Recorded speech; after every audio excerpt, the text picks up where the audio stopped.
Good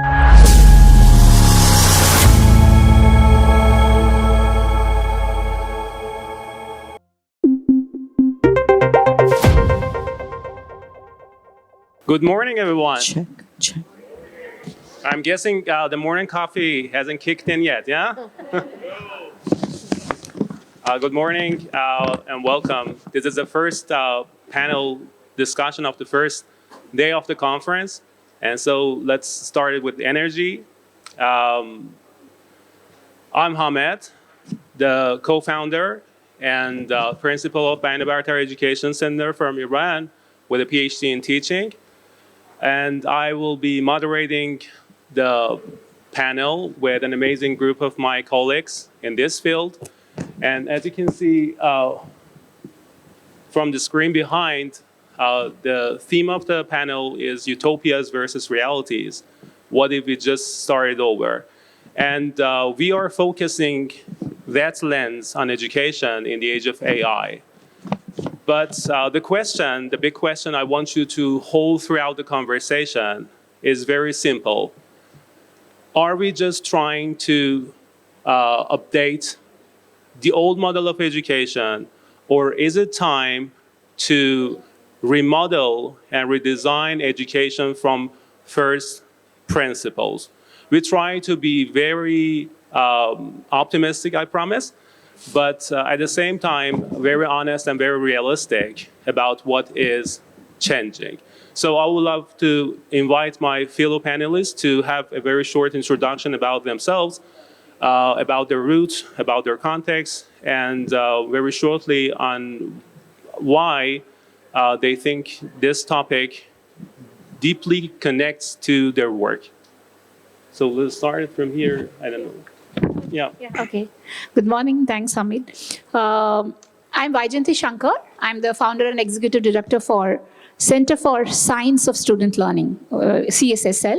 So we are well known for our expertise in the area of diagnostic measurement, be it measurement of learning outcomes and now measurement of what we call as future-ready skills, both in the cognitive, social, or the emotional domain. That's what we are known for.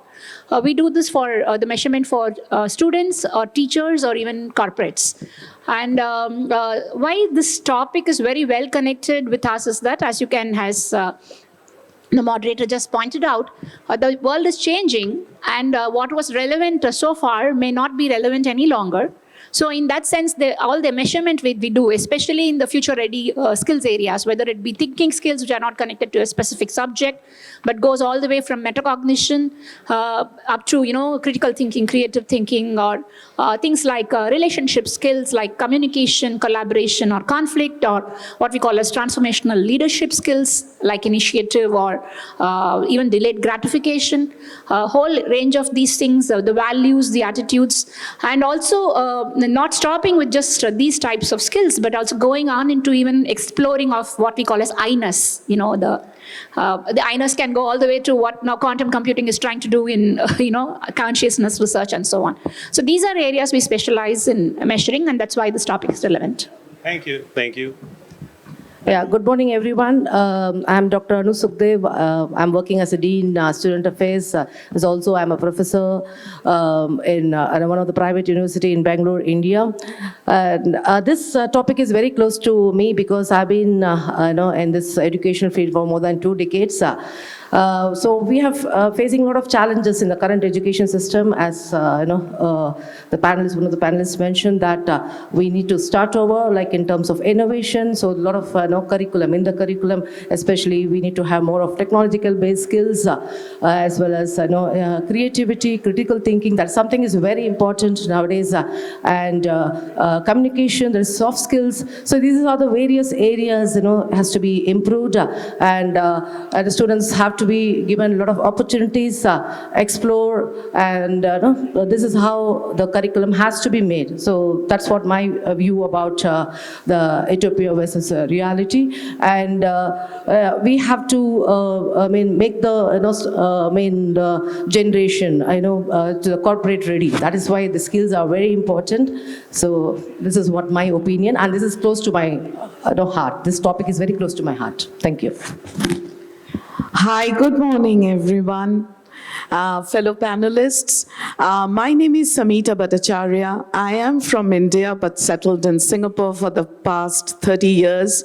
I started my journey as an educator in Singapore, and after having taught, I'm an IBDB specialist for English literature and language, and having taught multiple curricula, international curricula, I kind of relate to this dilemma that is haunting us at the moment.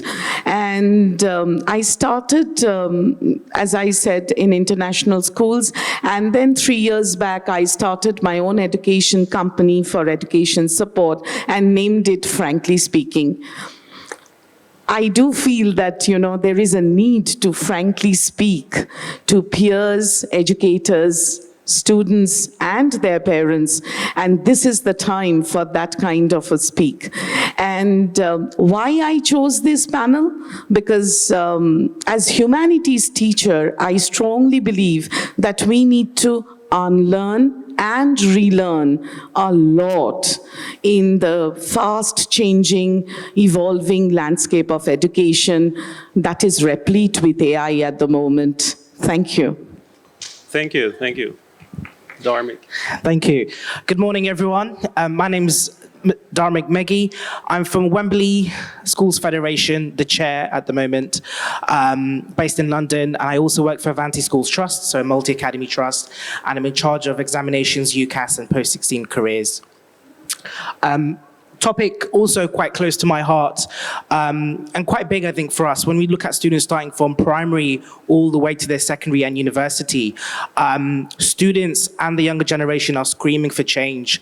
And at the moment, we're talking about curriculum, pressures, workload, well-being, mental health. And at the moment, I've gone through a lot of schools, and some of the schools that I'm supporting and working with, we're looking at the lack of these things that students need to continue their further education and progress.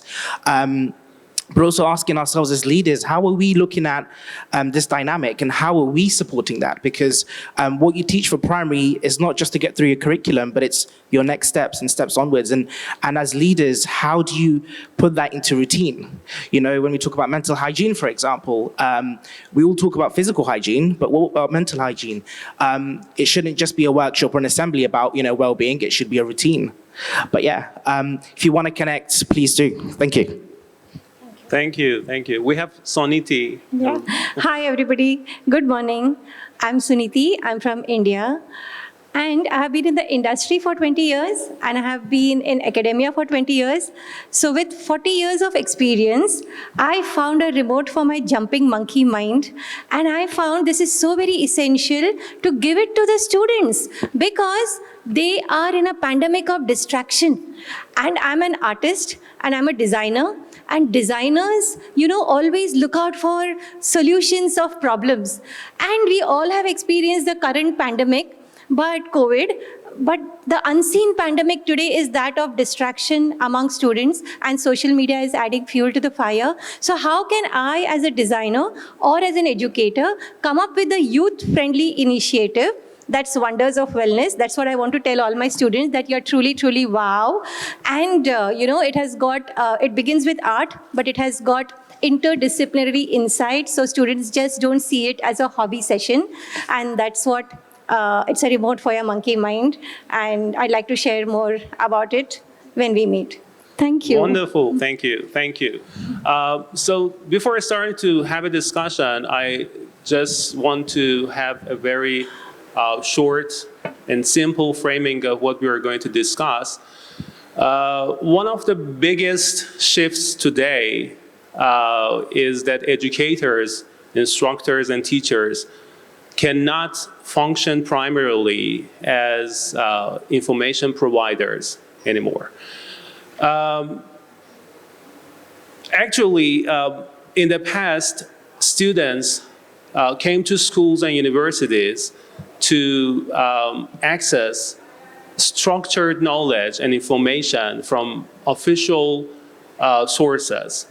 But with AI and the explosion of digital content, I think everything just changed. Information and accessing information is not a bottleneck anymore. So naturally, the role of teacher as the main source of information, I think it becomes less natural today. Historically, when there was a major change in the world, education responded with some sort of incremental adjustments. We added something, we removed something, and then adapted. We have a lot of examples. For example, COVID accelerated online learning. Almost overnight, institutions were forced to reshape their delivery and move beyond closed classrooms into wider ecosystems. But with AI, the story is completely different. The scale and the size of this change suggests something bigger. It may no longer be enough to tweak the existing model of education. So I think we have to return to first principles and ask ourselves, what is education truly for? If we can find a very clear answer to this question, we can remodel and redesign education and learning in a way that it fits the world that we live in now. So with this introduction, I want to have the introduction of my fellow panelists on the terminology of starting over. So let's start with Sam. How do you see, Sam, the shift from the traditional to modern classrooms with the age of AI, especially in terms of personalized learning? Thank you, Hamid. Well, we all have been educated in traditional classrooms, right? Blackboards, chalk, duster. And then came the whiteboards and the fast forward smart boards. And now we have AI. So basically in a traditional classroom, what we noticed or what we experienced and what we even implemented ourselves was routines, regulations, rules. Simply put, compliance over curiosity. And now it's in this evolving landscape of education, the question is, are we going to create a learning world which aligns with the world that students live in, which is replete with AI? The question is not about the classrooms changing. The question is about ourselves changing, evolving, and creating, designing a learning that will spark that curiosity and enthusiasm in students. Because the time for standing in a classroom and lecturing is gone. We cannot, as Hamid so rightly pointed out, provide information. That information and much more is available to the students online. They don't look up to us for information. They can crack a poem. They can, get resources. What can we do then? Well, one thing, we can engage them in activities that are going to challenge them, that are going to spark their enthusiasm, not because they have to, because they would want to.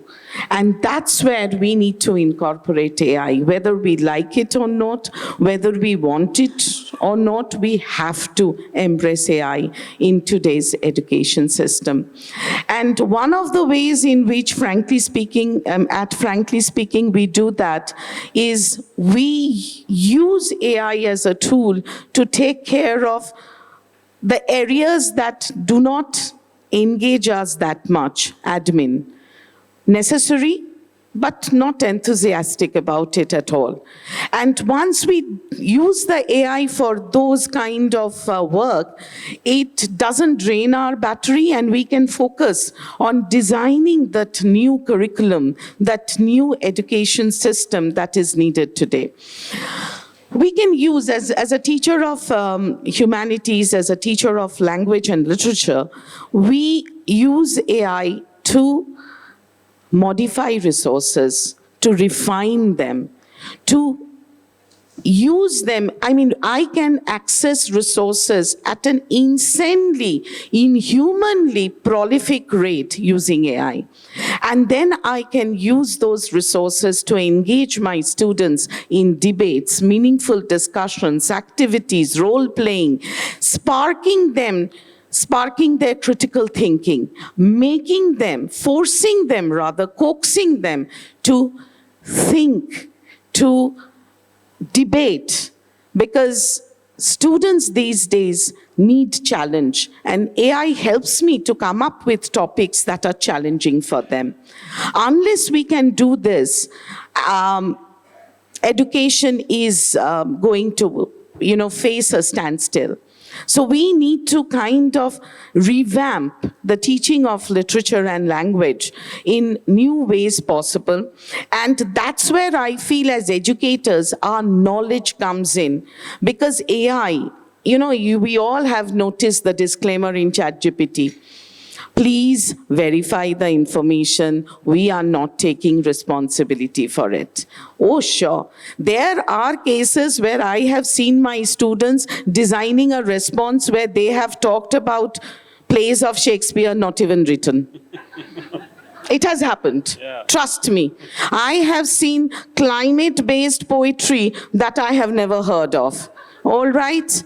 So that's where I feel as educators, our knowledge comes in to vet those resources, to differentiate between the human content and the AI content. All language, flowery words, beautifully written, no substance whatsoever. That also I have seen in my experience as an educator. So that's where we come in. That's where we tell our students, use AI, use them in ways that is constructive, not to minimize your work or to take the convenient shortcut. All right? We have to maintain some kind of honesty, academic honesty. And that's where the role of the educator becomes so important, to, as I said, to vet those resources, to take the ones that are relevant and to discard the ones that are fake. I use the word thoughtfully, fake. All right? Another thing that we can use AI is for topics, for ideas, new ideas. They will generate ideas in a heartbeat. Use them, but use them judiciously. Just before the conference, Dima is sitting here, I was talking to her, and we were talking about ways in which we can use AI constructively in the classroom and encourage students to use it judiciously. That's what we need to start over. We need to start over big time. And of course, encourage the critical thinking in students, because in this age of AI, soft skills are important. And what is fast disappearing is their ability to think critically, creatively. Thank you. Yeah, thank you. And you talked about academic honesty. Can you tell us, very shortly, some frameworks that will work? I think the standardized tests that we have today for international curriculum, they need to be completely revamped. We need to create tests that are AI resistant. And that will take policies, that will take guidelines. And I don't think a 50-minute panel discussion we will come up with ideas, but we need to start the exploration now so that it's not too late. Because see, Turnitin can already have incorporated AI content. They can generate reports that will identify the AI content, but that's identification. That's catching the student in their act. How about stopping them? How about discouraging them? So we need to kind of revamp the education system with new guidelines and policies, which are not yet in place. Yeah, thank you. Thank you. Wonderful. with AI, can you? with AI already in our space, what is one reality that we must accept now and one utopia we should refuse to give up? Yes, thank you for that question. Reality is times are changing at the blink of an eyelid. That's a reality. By the time this conference ends, we really don't know what super AI is going to come and greet us. So that's a reality. And in this fast-paced track, how do we match our sensibilities to come up with curriculum that is aligned to this space? That is the challenge. So that's a reality. And the utopia is this initiative, which I am into Wonders of Wellness, WOW, to tell every student that you have your own unique voice. Discover that voice. Because if all the women in the world, including me, are Jill, and all the men in the world are Jack, yet every student, every person has got a unique signature. And we have spent time, with those dotted lines, dotted dots in our notebooks, understanding how do you write an A and how do you write an B. And then you came to the 4-liners to understand ascenders and descenders. Then we started writing on single line pages. And now, even on a blank page, each one of us has got a unique signature. That is to be discovered. And that is a creative sign of every student, of every person. And the education system has failed miserably to help every individual discover that signature. That is such a strong voice of every individual in the world, because nobody can match our signature. Nobody. You give your signature to AI, it will not be able to give you. Because AI is a regressive mechanism. I speak of creativity, which is a progressive mechanism, like the signature, which each one of us, like the voice, which every individual in the world has got, which nobody can replicate. So either you accept that human intelligence is lesser, or like me, you say, no, human intelligence is superior to AI, and we will work together to bring about a better transformation in times to come. Like I use AI every single day, but I always insist that I do something manually to always be aligned to that signature, which is very unique. And that's what I keep on telling students. Creativity, you cannot. It is in today's era, it's utopian, but it is greater than EQ and IQ put together. Currently, the creative quotient of every individual, that is the signature, or that is the voice every student has got. And that is utopia, actually. And how do we as faculty, as educators, enable our students to discover that voice? That is a utopian challenge which everybody needs to think about. How do I enable my students to do that? And if I don't do it as an educator or faculty, then it'll just be like, words on their ears, and then they don't take anything back home. But if at all they see me walk the talk, then there is merit in me saying and communicating that. So every educator first has to walk the talk by doing it, which is another utopian situation. And then how do you stimulate curiosity? Because if anybody gets anything on a silver platter, knowledge, everybody will be inclined towards it. Then how do you keep the curiosity stimulated amongst our students so that they are perpetually excited to gain knowledge and move ahead in the ladder and work cohesively with AI in the changing times? So that is a utopian situation which I see in the reality wherein AI is really, really racing fast in front of us. No, thank you. And how do we turn that into something actionable at universities or schools? Yes, for that you will have to literally see the books I have written with my students, which I have got with me. So that will give you a glimpse, because that is a prototype which I have carried with me to share with everybody. And I have created it along with students, wherein students were my advisory. Because I'm 60 plus, I don't understand how a 17, 18-year-old thinks. So I had made them as the advisory panel. And every page in the book has been designed after talking to them. My dear, does this align with your generation? You please tell me. And then the book has been created. So I can share it with you. And I think that that prototype is really something that really, really works well. And I hope everybody takes a look at it so that you can implement it in your respective. Yeah. Thank you very much. I just want to shift to another perspective that is very important: equity. Anu, many people hope AI will equalize educational opportunities, but outcomes still seem different. Where do you think the gap is widening, and how do you think we can narrow it down? Yeah, thank you, Hamid, for the good question. So all the panelists were talking about the inclusion of AI, like how the faculty or teaching learned community have to utilize, because without that we cannot just skip away. Yeah, but here the question is like I mean whether AI learning is equitable. Yes, it is not equitable. Why I tell you that, because see, AI has promised a lot of things. AI is creating a lot of buzz. It is creating a democratized learning. But what I see, there is a lot of gap in terms of lower social economic background students. So if you see that students with lower social economic background or from the developing countries, they have a lot of issues. Basically, they struggle to get even the basic devices. They struggle to get even for accessing the AI tools. So these three areas, I feel that that is access in digital literacy.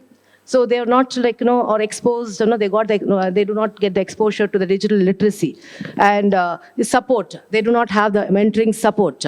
Like how to use these tools. So that is why this I feel that I mean every university or higher education community, they should focus on these students to create a hub or a centralized learning. A structured AI learning is important, where more of sessions have to be given, workshops have to be conducted to make the students aware about how to access these tools. This is one thing. The second thing, this AI, for the academically, that is, sound students or having a strong background, foundation students, it is easy. For these students, like who are from the socially economic poor background, for them it is like just deploying the AI, it is not going to benefit them, because there should be proper mentoring system should be there. You should not make the students feel more stressed or more complex. You should not make it more complex. So there should be some teaching community or faculty members have to be assigned to orient them to be as a mentor. This is something very important. And if you had to recommend one immediate move for institutions, something that could be done, I don't know, in 6 or 12 months, what would it be? Yeah. So immediate move is that I think the educational system, or maybe in the universities, they should have a structured AI learning hub. So where students should be given the access to use the AI digital tools, and as the panelists mentioned that like students should be taught how to use it effectively. Like the tools have to be they have to learn the tools. They should be accessible. That is the first. I feel that within 6 months anybody can do it. Every educational setup, they can have a structured AI learning, and they should be mentors. They should be like taught how to use it, and more of workshops, more of sessions have to be conducted. Regular sessions have to be conducted in the educational universities, to make the students more aware how to use it. So now what is happening? What I feel like, what I have seen, because in as a educator, as we all say, chat GPT, right? But we don't, because the students like when they submit the assignment, many times we found that the topics what we have given, it won't be there any substance in that. It was irrelevant things they come and submit as an assignment, because they do not know how to use the prompt. So what are the keywords have to be used. So these are the orientation. That's how the students have to be oriented. So a structured learning something is very important, so yes, we have to use the technology, but at the same time, that human intervention, that is along with the mentors, we have to expose the technology to the students. That's what I feel. Thank you. Thank you very much. Thank you. And the next question from Vijayanti: if AI can outperform humans in many tasks, what human skills will most differentiate humans in the future, and when do you think is the time we start cultivating and teaching them? Oh, yeah. Yeah, so that takes us to the anxiety that exists across all humans now, right? Whether your child is just going to kindergarten or whether you are already a PhD and with 30 years of experience, the same question lies. What I would say is that imagine a world, in the initial world where you don't think of subjects or exam scores or don't think of literacy, numeracy, or even expertise in a narrow area, etc. Go to that type of a world. And what is it that what were the fundamental capacities that the human beings had? The capacities which made us wonder and solve for things like we saw the stars in the sky, and we said that what do we understand about them? What are these lights? How what can we learn from their motion? We looked at children being born, and we said that why are the offsprings closer to the parents? Or we looked at taking two rocks. If I melt these two rocks together, what happens? You look at from how it went from Stone Age to Metal Age to Industrial Age, or even things like if you look at the Eastern sciences, you will find a lot of philosophy, things like where you self-inquiry, who am I, what is the true nature of reality. So you go into all these fundamental capacities that the humans had, right? So which is, a simple word, you can say curiosity, as Suniti was saying. So look at curiosity, look at the ability to sort of reason in those, etc. So while these things are very much human, and let us compare with what AI can do. So AI can give us scale, it can give us speed, it can work tirelessly, right? Why does it do all this? Because it has endless working memory. We do not have endless working memory. AI has endless working memory.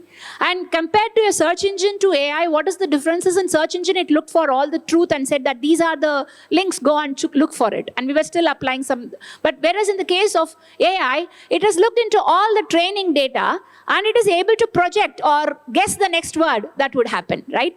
So it's not, that AI is, subject to hallucinations, bias. It can create things that never exist, like what she was talking about, the poems and the dramas or literature that didn't exist, etc. So therefore, when you look at all these things, what is it that the human beings have that the AIs lack? You have to focus on that. The first and foremost is what I would say, things like common sense. So for example, common sense. AI cannot think beyond its training data.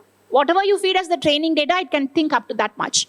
Even things like what I call as empathic reasoning. So truly understanding what the other person is going through. While even you look at animals and species, etc., they may understand empathy. But truly understand, like they may have the behavioral tendency as empathy. You can see dogs coming and closer to you. If it's a pet and you are feeling very low, it will show you empathy. But truly understanding the mental state of empathy, that is something that is very, very, this one. Similarly, look at metacognition, thinking about thinking itself, going into awareness and, capabilities like that. So there are many such capabilities that human beings have that are not there in AI and will never be there in AI. And it's only the humans who can go to what we call as the 0 to 1 thinking, right? Nothing is there, and suddenly you're coming with new frameworks, new ideas, innovations, and things which never existed. So AI can look from the training data and project and guess and do some things like that. But it's only the human mind which can create new stuff. Right? Therefore, when we are focusing on what are the skills that we need for the future, we have to look at things that will help us build this curiosity and creativity leading to innovation. We have to look at things that will help us, learn metacognition and, all aspects of critical thinking. And when I say critical thinking, AI can also critically think. That's why you are getting some nice essays and so on and so forth. But AI will lack what we call as the ethical reasoning or the moral judgments that human beings will, take. So, for example, I remember a Fortune magazine ad where there is an accident and there's a child and an old man caught in the accident. And then the agents which are coming to help you and pull you out are these humanoid robots. The humanoid robots tends to pick the old man and leave the 12-year-old girl out. Why? Because it just checks the chances of survival are more for this man and less for this girl. That is not how a human being will behave, right? So the ethical reasoning and etc. are very much that we must be teaching our children and so on. And we also, like when we have to focus on what are the age groups, I don't think there is a specific age group. You have to start young, right from 3, all the way from cradle to grave. Because at our age also, you'll see that you are back to the school. You do not know what the future is going to look for, what are the skills that we need, and so on. So all these skills which will help you to sort of maintain your humanness is something that we need to focus on. The rest of it is the change that has been happening, right from Stone Age to the technological age. These things will come and go, but essential human nature will not disappear, and that's what we need to focus on. And can you make it more concrete? Give us very short and small steps that we can in practice use it in a school. Yeah, I come from the measurement perspective, right? So I would say that first check your measurement, because we tend as human beings to value what we measure. And if you're on one hand, I see many policies across the governments and education organizations where you would be saying that all these life skills, the future ready skills, all of this matter, it's there in the policy document. But you look at the measurement will be just still looking at exam scores, your knowledge content in STEM areas and things like that. So first check your measurement. Try to bring in measurement in some way where you're able to give feedback to all these things, whether I said about whether it's empathy or collaboration or creativity, critical thinking, communication, conflict, leadership, any of these aspects. Get that into that is the first step. Second is that I don't think it's possible for us to totally throw the baby with the bathwater. So you already have a huge education system. Therefore, what is that? Look for micro credentials. Introduce short courses. How do I become a little more curious? How do I become a little more empathic? How do I become a little more, let us say, metacognitive, So these types of things are what one should focus for. And the third is that even in all the things that you teach, play-based learning, whether it's primary or project-based learning at the senior level, these are things which will incorporate all these skills. But more importantly, train all the teachers or the elders, right? Because if these are the people who are going to be sort of guiding and mentoring the youth, we have to ensure that they have been programmed to deliver something which took us to clerical education or, more rote-based, memory-based, education. From there all the way to looking at these various aspects of what are the fundamental capacities that we need to ensure that we incorporate in every single activity, every single lesson that we do. So training your teachers, even assessing them, using the same measurements to give them feedback. These are the things you should look at. Okay, thank you. Thank you very much. Thank you. And Dharmik, with this rapid change, with what should we see more of and less of in education? Thank you. Thank you, Ahmed. Very good question. I think for us, and with these changing landscapes, we're talking a lot about AI. There's a lot of things to consider with safeguards, etc. And the key, I think, and I see is the holistic approach with staff and students. Now, looking at the students' lens, it's so important. Where are your routines outside the curriculum? For example, in our trust, from nursery, primary, and secondary, students are able to choose in activities that they want to engage with, whether that's meditation, kirtan, singing, dancing, going for a nature walk. All of these things led with staff. So staff also take part. So for example, in a kirtan, it just might be a staff taking part with students and the students leading it. Now, why am I saying this? Because when you look at routines and supporting the next steps of a child, this is what will make the difference. This is the mental well-being that we're talking about. These are the pressures that we're talking about that they will face at some point through their child. And if they're a male, then actually they might not talk about it as often. But by having these morning routines, having those sort of meditation, you're already teaching them, when we talk about the well-being bucket, you're already teaching them a coping mechanism. They're learning how to cope with that pressure for a later stage, which actually at university might be so important, but they've already learned it at secondary. Thinking of these things. Now, having a staff member involved, and it should be your staff, and probably they might need coaching, giving them that role to be in part and specialize in that area, whether it's kirtan, meditation, dancing, going for a nature walk, or music, singing, whatever it may be, allows the child to associate and identify with that teacher. That is so imperative. When students see that this is so crucial, even for an adult, not only are adults and staff being supported because they are also taking care of their well-being and pressures in that environment, students recognize that that's my safe space to feel that. And so that holistic approach is crucial. And earlier I talked about workshops and assemblies. That is not a routine. That is probably a one-off or a program. We do it 4 times a week in the mornings, and then they go to lessons. And that's our practices. Currently, as it stands, students choose from 23 different activities. So whether you're an institution, a university, how do you encourage that? But initially at primary school or secondary, a child might think, actually, I don't need this. But when they start seeing a staff engage, being involved, and explaining their story and their journey and why this, whether it was meditation, whether it was listening to music, whether it was, singing, I don't know, how that transformed and changed their life, and how it supported their well-being and mental health, navigating through all these fast-pacing changes, that will be crucial. We are now looking at, for example, in our mornings, how can we recognize AI in it? So maybe it's AI recognition, for example, because there's a lot of, teaching students how to use AI, all of these things, but how do you safeguard that? How do you monitor that? Are there tools to monitor and safeguard? No, there isn't. Coming from the UK where we have strong inspections and regulations, there is no current tool that can actually regulate how students are using AI. And that could be quite dangerous as well. And that is something that we need to think about. Let's see it from the perspective of teachers and colleagues. What should teachers prioritize to adapt and build capacity rather than burn out? That's a good question. I think more for senior leaders on that aspect, on those lenses, it's capacity and culture. We need to dive down into culture. What is a culture at your current institution or your school? How, your teachers are your front line with students. How easy is it to actually speak to a senior member of staff when actually you're not feeling great? How is it, do you have that space, that safe space with your staff? Are they willing to, if a staff was absent on day 1, is a senior staff going to acknowledge that and saying, listen, I realize you went well on this day. How are you feeling now? If you need anything, tell me. Hearing that from your principal or the CEO or the director is going to be life-changing. And staff need to feel that. If I come up one day to work and I feel I want flexible working today, are your staff comfortable enough to say, actually, can tomorrow I take half a day and work from home perhaps? Or can I perhaps change from 3 days for this week and not work 2 days?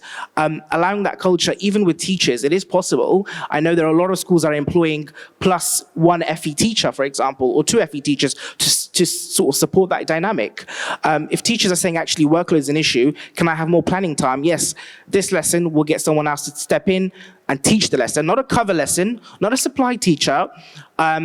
Someone specialist will teach that lesson while you go and have that support. That is all there to boost capacity. And I think it's about loving coming to work. How do you create that culture? And I always ask my leaders and my staff, how do you ensure this is happening?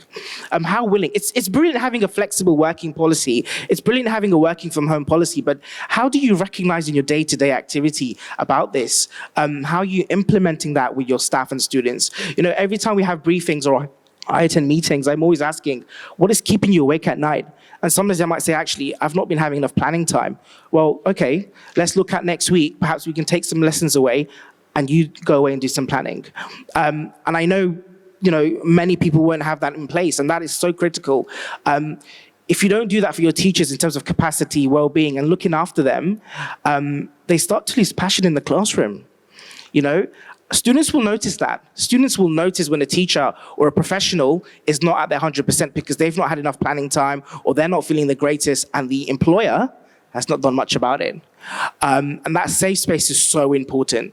Looking after your people very closely, so key. Thank you.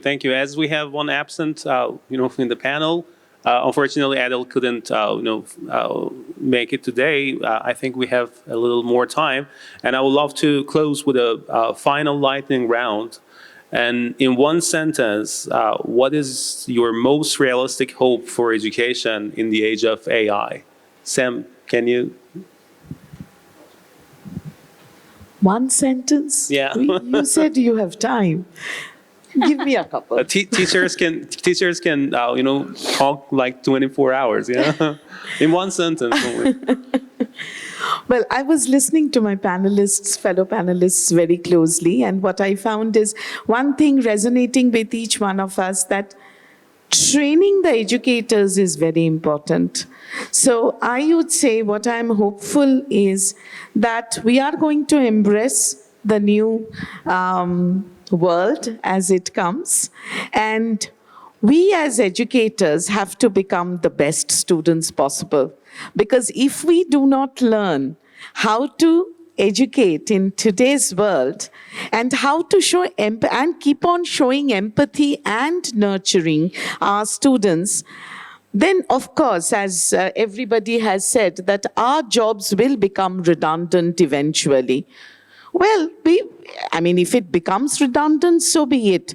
But till that time comes, we need to keep on relearning. We need to keep on educating ourselves about how to implement these new strategies, these micro-credentials that you're talking about in our classroom.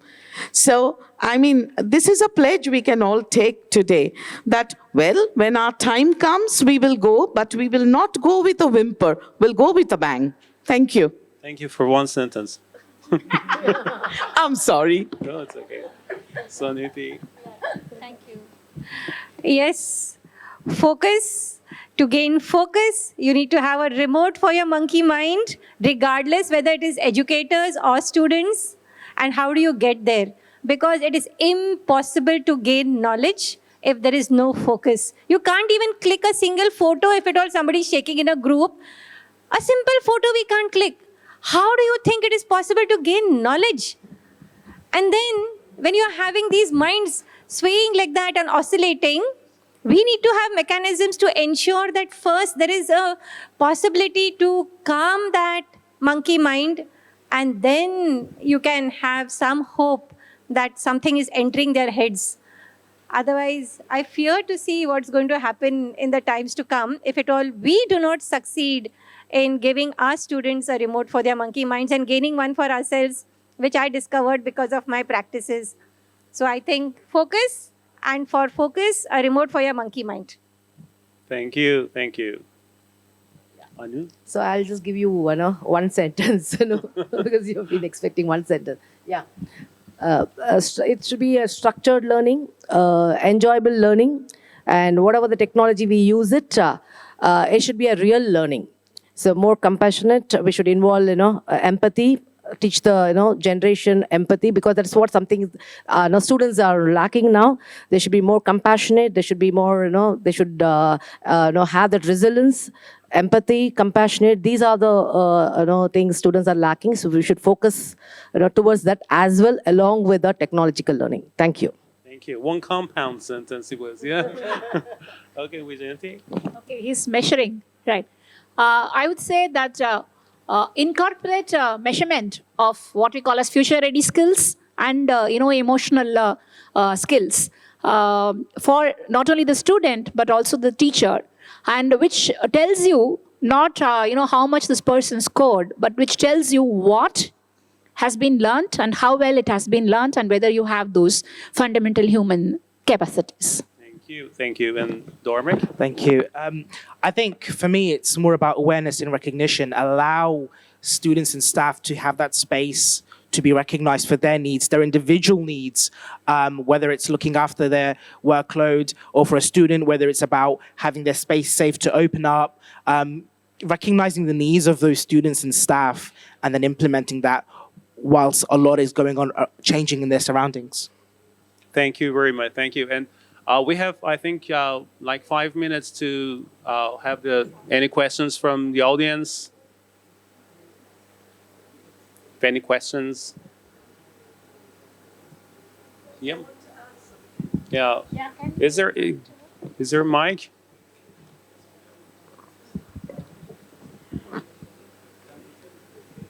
Yeah, you can use. Thank you. Hi, my name is Dima, and I'm from Jordan. I think the question here is, how can we use AI to our privilege as teachers and educators? And as you said, we need to embrace it and not fight it, because this is the future. We cannot fight it. In IB, students can use it, but they have to write down the prompt that they have used in order to keep the academic honesty. And Cambridge right now are working on a research to use AI and how to use it in a way to help the students. I think the next step is to train teachers. And after we train the teachers, teachers need to help their students use AI in a correct way and to learn how to maintain academic honesty in using AI. And I want to add, it's not only ChatGPT, they know a lot of tools, way more than we know. And there are countless AI tools that they are using. Another thing that I use in my classes is Turnitin. When students write a research, it helps me know the percentage of AI. As long as they are writing down the prompt and that they have used it, okay, that's fine with me. But I don't want them to mask things, you know? And that's all. Thank you. Thank you. Thank you very much. Thank you. Any other questions? Oh, yeah. I think we can have 2 questions. Yeah, those ones.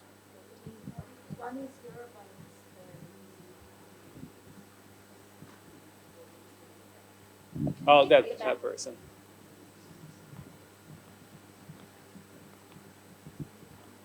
Thank you.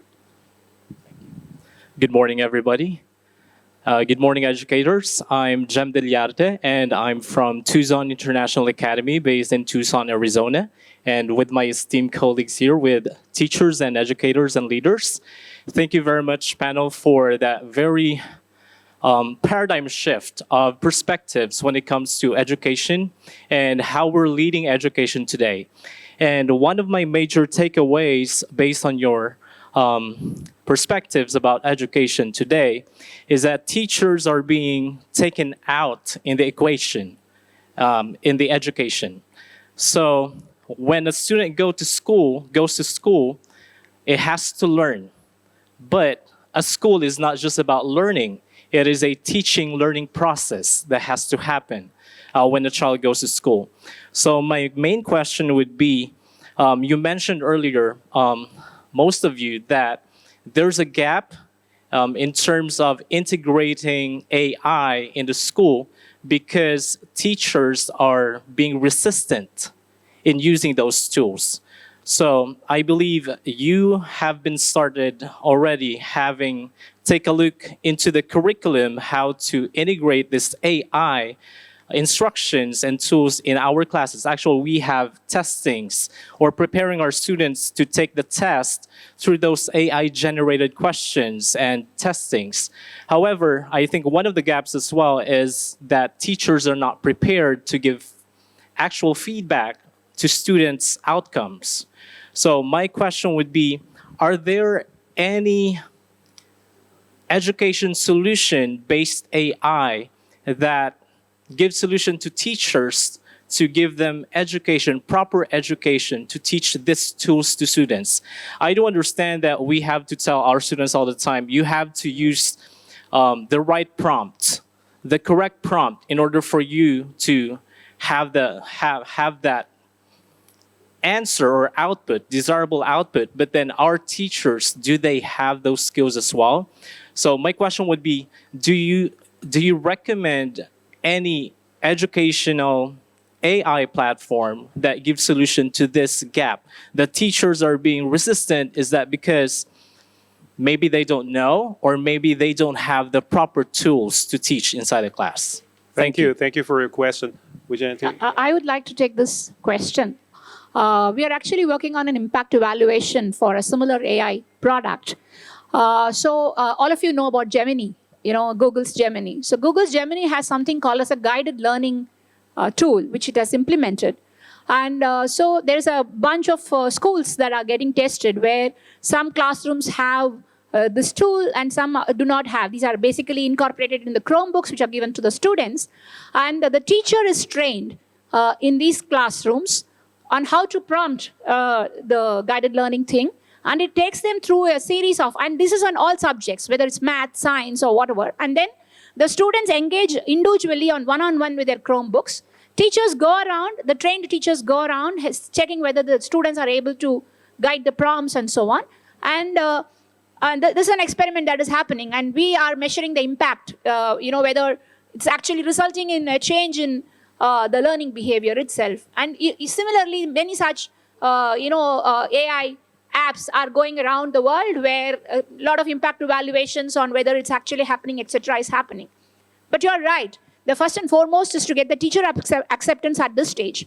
But what will also happen, I also know of a few experiments or schools where there is no teacher for teaching what we call as the STEM areas or the core subjects. It's personalized adaptive learning platforms, one-on-one tutors, which are AI virtual tutors. But then the school or the organization, the teachers are, after they finish 1 or 2 hours of personalized adaptive learning on these subjects, then the children come out and then they do some project-based learning or learning all these other areas, life skill areas, etc. For all of those, there are teachers and tutors around. You get my point, not the virtual tutors. So that is also happening in a few schools like that I've seen across the world. Thank you. Thank you very much. Awesome. Thank you so much. Yeah. So I'm saying the personalized adaptive engines and platforms mostly are for the STEM areas. So therefore, you will find that if you have to learn math or if you learn to learn science, there's a one-on-one tutor and like a Google guided learning, etc., will guide you based on step by step. You know what? In a chat GPT, it's much more generic, but here it is more step by, and children can engage with that. That's already happening. But the human beings, the teachers, because as humans, we are, no man is an island. For us, everything is there, but I'm alone. I'm miserable and unhappy. We need to know how to engage. So that is where so I think the future of schooling itself will be where maybe all the learning of these areas happens at home, one-on-one with your computer or your Chromebooks. But then you go to a school, which could be called as a community center, but it could be a community center for building a rocket, or it could be a community center for handling conflict, or it could be a community center for learning to sing. It could be something like that. Maybe things like that may happen. Thank you. Thank you. And one more question. We have time for that.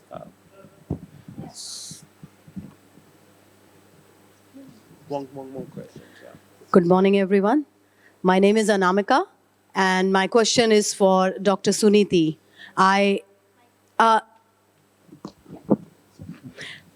Yeah, okay. So I really like the idea of your book that you have involved young students to be your co-author and to provide that information, which is very vital.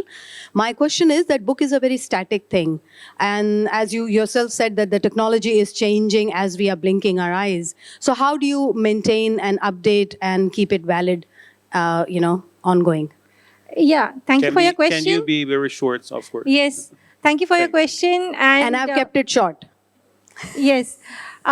Anything that is published has got greater credibility. That's why I published the book. So students who come for my sessions also have got a go-to source where they can validate it again and again. And also, they demonstrate it by the activities which we are doing and by the interdisciplinary learning that we have in the initiative. So that is something very unique. It is collaborative, it is interdisciplinary, so it enables them to think beyond the boundaries of a particular subject.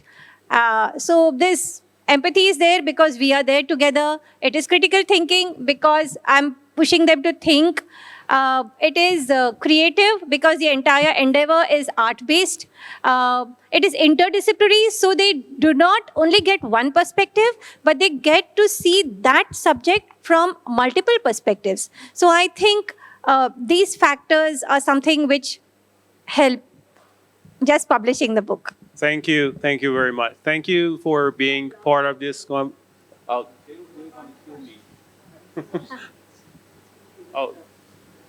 one more. Yeah, can you help? Yeah, so sorry, I'm just I'm going to keep it very short. So see, basically my thought process was that instead of linking this AI stuff to academic dishonesty, because it's going to be a part of the game, right? So I am thinking in a different way. I want that, it should be not linked like a, barrier or like something, somebody has done dishonesty if he is using AI, because then you are killing the entire thing, right? Because it's going to be the part of the learning for everybody, new students, right? The new generation, right? So from that perspective, as well as there is another aspect. So I have personally seen in my life, even with our own children, that they are becoming isolated. So they are, in their own shells. So there is something also required to be done at that level where they should be, not like in an isolated world. So they have to be cured, in a holistic way. They should learn to be social. They should learn to, mingle and do everything else also. So that's another thing that I'm observing, right? That's a different thing, not just AI. That's going to be part of the game. But even this kind of behavioral changes in the students is a very big concern today. Thank you. Anu, can you? Yeah. I understood your question, like, too much of technology into the education system. Students are losing the, their, what do you say, that happiness quotient, or maybe, like, as I mentioned, that compassion, empathy, and all that. That is why as a Dean Student Affairs, like in our university, we give a lot of importance on the, extracurricular activities. We have around 70 plus clubs, ranging from theater to music to dance to drama, and also we have, specific time is given, like every week 2 hours is given for the students to participate in these activities, in the club activities. And we keep the campus very vibrant. We conduct a lot of cultural fest, and because these are the what we do is we give the platform for the students to come together, and they do the networking, and they develop the leadership qualities. So this is how the universities has to be there. Like one side, yes, you need to be more creative. You need to be, student has to be more, spend time on, critical thinking, innovation. All these things are one side. Along with that, what I feel is that, we should also give more importance on these extracurricular activities, having more, give students more chance to participate in a lot of the cultural, whatever they feel like right from dance to drama to music to theater to even the debate, literary, whatever it is. So every university should have this type of engagement, student engagement. So that's how I think that students will not lose, they don't become like a mission. That's what I believe in. Thank you. Thank you very much. And thank you for being part of this conversation.